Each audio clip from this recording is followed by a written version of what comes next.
Hey guys, Mahad back here with another video. And if you guys didn't hear, all the event troops as well as the Yeti clone bomb are getting a nerf. So I was trying to play around with stuff that didn't use either of those things just to see what I wanted to use after that update drops. The event troops might still be really good and they might still be meta, but we're not really 100% sure how the nerf is going to affect them. So here's the army I'm using. I'm using a basic, it's pretty much just a RC charge Root Rider attack. And here I'm using the Hog Puppet. You could use Rocket Spear on the Royal Champion if you want to. I am using the action figure on the Queen, but mine's only level, level 9.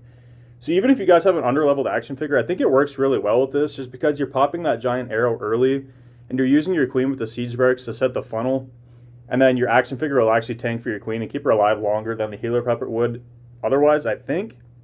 So I'm going to hop into an attack quick and explain the Spirit Fox timing that I do on the Royal Champion, because I do get a lot of questions about that.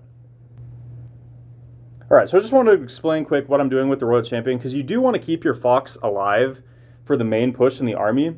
So you don't want to use her normal timing and have her go down. So what you do is you drop your invisibility spell on 7 like you normally would, and then you drop another at 3, 4 seconds in.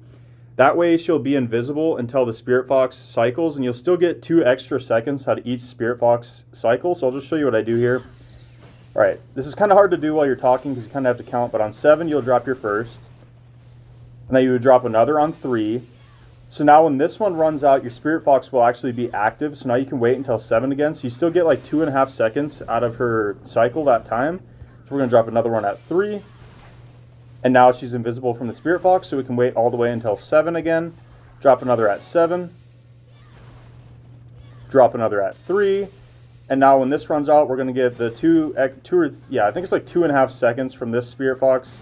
So you're still getting, after all these cycles, you're getting like an extra 10 seconds of invisibility. I was getting a lot of questions about that. People didn't really know about this trick, so I wanted to explain it in depth here. We got one more cycle left. I was a little bit late that time. It is what it is, and then obviously when you're out, you would just recall her out. So that's an explanation on how I'm timing the Spirit Fox. Without further ado, let's hop into the first attack. Alright, into the first attack. This is the base, obviously, that I just showed you the Spirit Walk on. So we're going to come in from this corner over here. The reason I'm doing that is because the Giga Bomb's over here, and if I can trigger that with my RC, that's actually kind of nice, so my main group of troops don't path over top of it. Because that can do a lot of damage to your Root Riders and your Valkyries, obviously. The Valkyries are pretty squishy, so it doesn't take a whole lot for them to go down. That's why we're running the Apprentice Warden, just to keep them up. And since we're doing such a long Spirit Walk, that's why I'm bringing 14 Valkyries. I'm going really heavy on the Valkyries just to try to speed up the attack, because obviously the RC Walk does take some time and the Root Riders are pretty slow. So I put in extra Valkyries just to speed up the attack, and I didn't actually run into any time issues yet. I'm going to take it into Legend League so I can get more of a variety of bases, and I'll see how it works there. But like I said, no time issues so far. So we're going to be on our last invis here, and then when it gets back just over 7, we will recall her out. And unfortunately, we don't quite get the Inferno, but it's not going to matter. Then the next step is to use your Ice Golem, your King, Queen. Most of the time I'll send the King with the main army, but this time, since there's so much damage over here on this flank, I sent the King in with the Queen and all that stuff, just to clear out that flank over there, because we don't have much to push through here with our Root Riders. So once your funnel set over there from your heroes, and the funnel set on the opposite side from the RC charge, we have a perfect path right down the middle to the Town Hall. And we should pull the CC here, which we have a Super Dragon in. As you see here, these balloons are about to go down. I hit the Warden ability to protect through that Super Dragon and actually keep those balloons alive. And the reason I wanted to keep those balloons alive is because they'll go out in front of our healers now, and look, they're pulling all these Seeking Air Mines to keep our healers protected, which is key. That's the reason you have the balloons in the army, is just to protect your healers. So if you have the Sneezy for the Warden, that would honestly probably be better. I'm running the Diggy on him right now, but my Sneezy is actually upgrading, and it's also only like level 3, so that's why I'm not using it. But the Sneezy's nice because the boogers will go out in front and protect your healers. But if you hit that Warden ability semi-early to keep some of those balloons alive, as you saw, they pushed ahead, pulled tons of traps, our healers are safe. Look at this. Our RC is taking out the last defenses. We have so many Valkyries alive. We have so many Wizards still alive from our Siege Barracks because of dropping the King, Queen, and Ice Golem over there. It just protected everything. That base was absolutely smashed. And let me tell you, this base I've actually been running in Legend League. I got 2 defenses with it yesterday against disarmers, which just does not happen. Disarmers are so overpowered. and I pulled off 2 defenses. Granted, it was a time fail, but still, those disarmers are so fast, and I somehow got 2 people to fail, so I went like plus 18. Most days it's plus 320, minus 320, and you go plus 0 in Legend League just because these event troops are so broken. So I'm glad the nerf's coming, and let's hop into another attack. Alright, on to our second attack here. We have a double Rage Tower base, and we have a nasty core. We're going to come in from this corner, even though there isn't the most value over here. The reason we're coming in over here is just to set the pathing for the Root Riders. Breaking the ring of defenses is absolutely key with this attack because you want your Root Riders to stay grouped up and just path around the base. So like here, I want to get in and break maybe into this monolith, but if she goes down, that's actually all right too because it'll set up pathing. We'll just have to kind of adjust on the fly depending on which way she goes. I wanted her to go to the core. I could have used an invis to redirect her there, but honestly, I didn't think it was worth it. I'll just pick off this flank over here, and it should carve out enough defenses to still set a decent funnel. We're just going to have to attack a little bit differently than I planned here. So we have 1 invis left after this one, and there's really no value even left to be had. Honestly, there, I probably could have just recalled her out, but it doesn't matter because we still have that cycle left from the Spirit Fox, so we recall her out. We did get 1 more defense. You see, that's not exactly what we planned, so I'm kind of thinking here, trying to decide what to do. Okay, so I send in from up here. We still have pretty good pathing, honestly. Once we wall break, oh yeah, I forgot to mention the wall break. You definitely want to wall break in your queen and your siege barracks over here.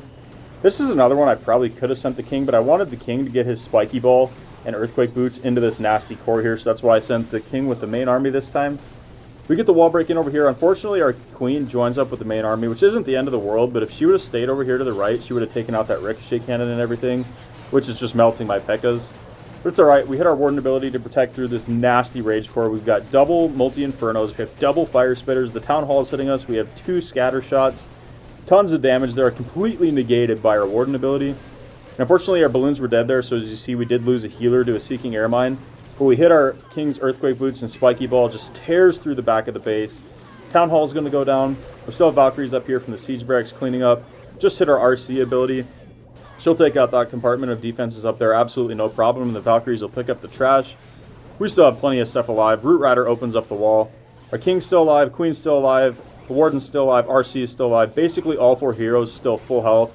The queen is going to pick off our warden here, but it doesn't matter. There's no base left. At this point, it's just cleanup. Our hogs from our hog puppet still alive. This base was absolutely crushed. We have Valkyries putting in work, and it really wasn't even close on time. Like I said, that's why I added the extra Valkyries, just to speed the attack up a little bit, because you don't need that many Root Riders. All the Root Riders are there for is just to open up the walls. So if you even wanted to drop down to 4 Root Riders and adjust this a little bit, that's definitely viable. But without further ado, let's hop into one more attack. Alright, on to the final attack here. This is the base I've been running in Legend League, and it's been amazing. I finished above 6K last season using this base, and I only started like the last week or 2 of the season. Got tons of defenses for us, tons of 1-stars. This is a really good base, and as you see here, this is why. Because it was built to defend against the Royal Champion Charge meta. There's so many dead zones and so many defenses scattered on the outside of the walls.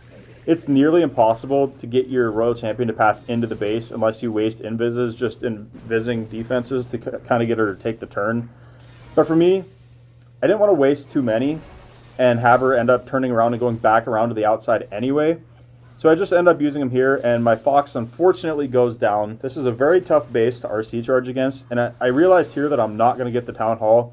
So I'm just going to weaken it as much as I can, and since it's so low, I decided to recall her out, and then I shoot my Queen's Giant Arrow, I believe, from the bottom or the top. Where did I shoot it from? I can't remember here. Let's zoom out so I can see. Oh, the Town Hall went down, and I'm not really sure what to, because I was going to use my Queen's Giant Arrow to take it down. That cane, oh, I bet you it was the cane from that army camp.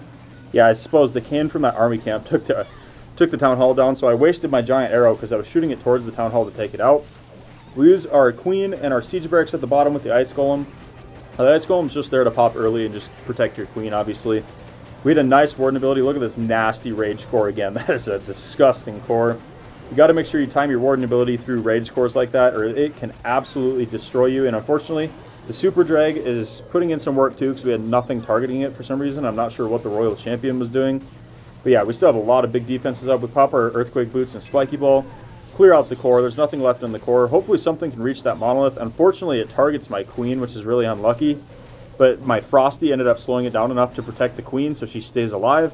Now everything's grouping up here at the end. We got the Kane from the opponent's army camp up there putting in work, cleaning up trash. Tons of Valkyries alive. All of our Root Riders are still alive. Our King's still alive, just barely hanging on. Our Queen's low health, but she's still alive. RC's still full health. I'm not even sure when I popped her ability. Must have been earlier. Yeah, there's nothing left. That's the last defense down, and again, this base was absolutely crushed. Our Kane's over here fighting off the enemy disarmer, and all that's left is a storage, and it gets absolutely wrecked. So this is a really good attack, and obviously this isn't getting affected at all by the new nerfs, so this is going to be completely untouched. It's going to be a really strong strategy, and even for those of you who don't want to use the event troops just because they're too easy and they're too boring to use, here's a good army for you guys. Really strong. It's definitely a meta attack. Let me know in the comments how this works out for you guys. Drop a like if you guys enjoyed, and I'll catch you guys in the next video.